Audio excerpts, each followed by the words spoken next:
All right, everybody. Welcome to Trigonometry Angles and Ratios lesson number 3. So we are just going to keep moving with the reference angles and the cast rule. So this is actually a really nice page for review. It talks about everything we've done in the first couple of lessons. So it's got here quadrant 1, quadrant 2, the rotation angle and the reference angle. And it's a really nice little study sheet. It talks about the cast rule. And then it gives you the trigonomic ratios in the X, Y, and R form. So this is a really nice page that gives a quick summary of the rest, or the last couple of lessons. I'm going to skip over it because you can spend some time looking at it. So in the previous lesson, we were able to determine the exact values of a trig ratio given a point on terminal arm of a rotation in quadrant 1. So we're going to move this, or we're going to extend this into quadrants 2 to 4.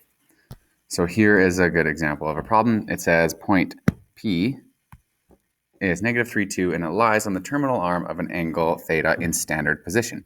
Complete the following procedure to determine the values of the primary trigonometric ratios. So this point P is -3, 2, so that's x is -3, y is 2. So that's somewhere over here. And we know that that's going to lie on this terminal arm.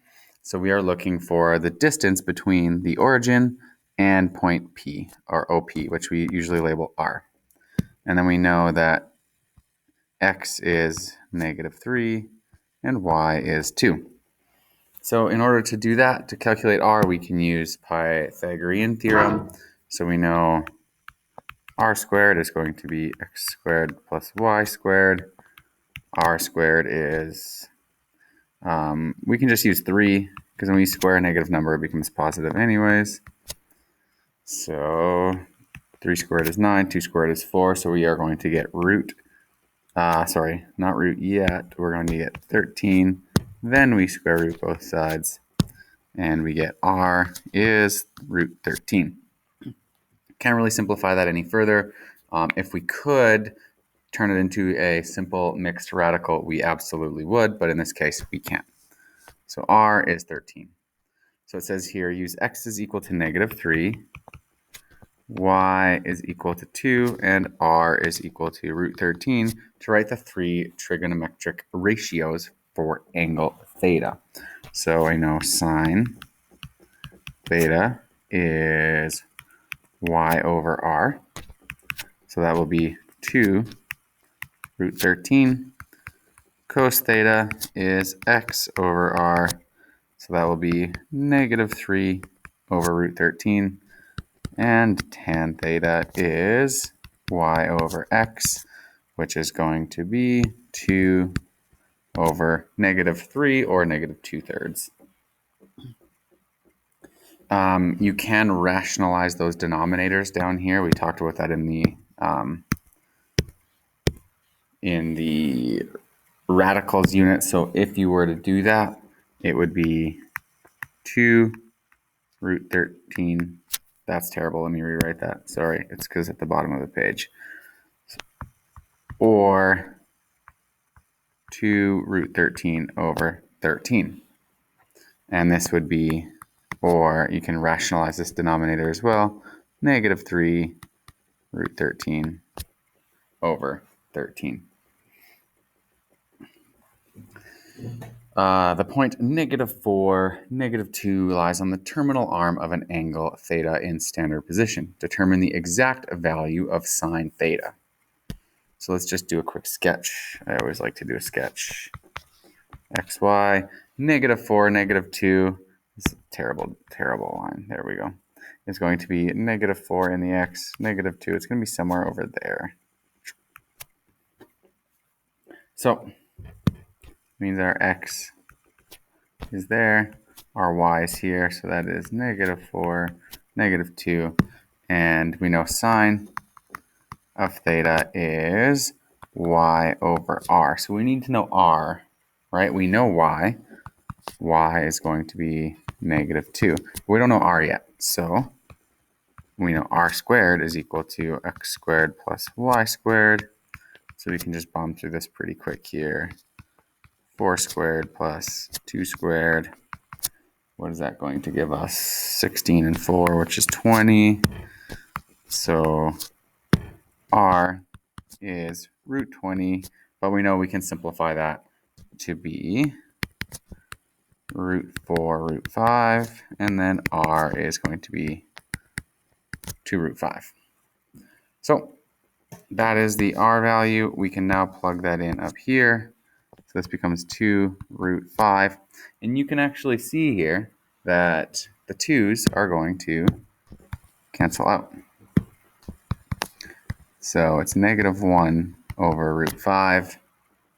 And we can rationalize that denominator, multiply by root 5 over root 5. And we are going to get negative root 5 over 5. Same value, right? This one, and this one are the same value. This one just has rationalized denominator.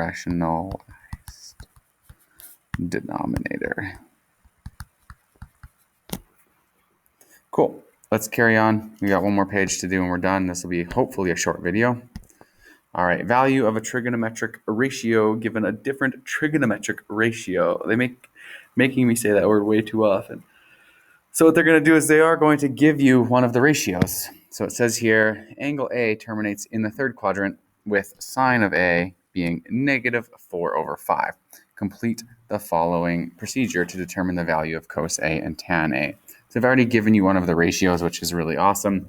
And you know that sine is y over r.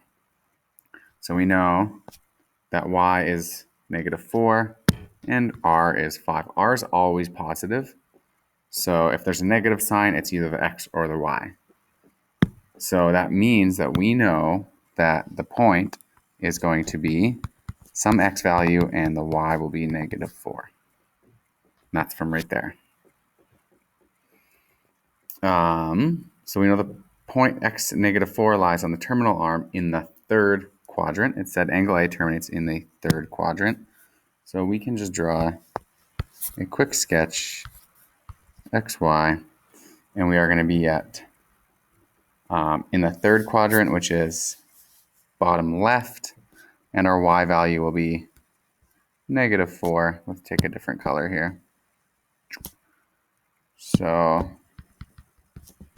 negative 4, r is 5, and we don't know x just yet. So if we want to know cos A and tan A, we need to know what x is, right? So we are going to use Pythagorean theorem. It's going to be a little bit different because normally r squared is equal to x squared plus y squared. But if we do a little bit of algebra, we're looking for x squared, so we're going to subtract y squared from both sides. So that leaves us with x squared is equal to r squared minus y squared. So x squared is equal to 5 squared minus 4 squared. So 25 minus 16. That means x squared is equal to 9. And then I square root both. And we have x is equal to 3. But we have to be careful because look what quadrant we're in. This x value, is that a positive x value or a negative x value? Right, we're on the negative side. So because we're in Q3, x is equal to negative 3. All right, so now we can use this to determine the values of cos A and tan A. So we know cos of A is going to be x over r. So now we know x is negative 3 and r is 5. Tan of A is going to be y over x. We know y in this case is negative 4, and we know x is negative 3. So that will be 4/3. Done. Good job. Last one.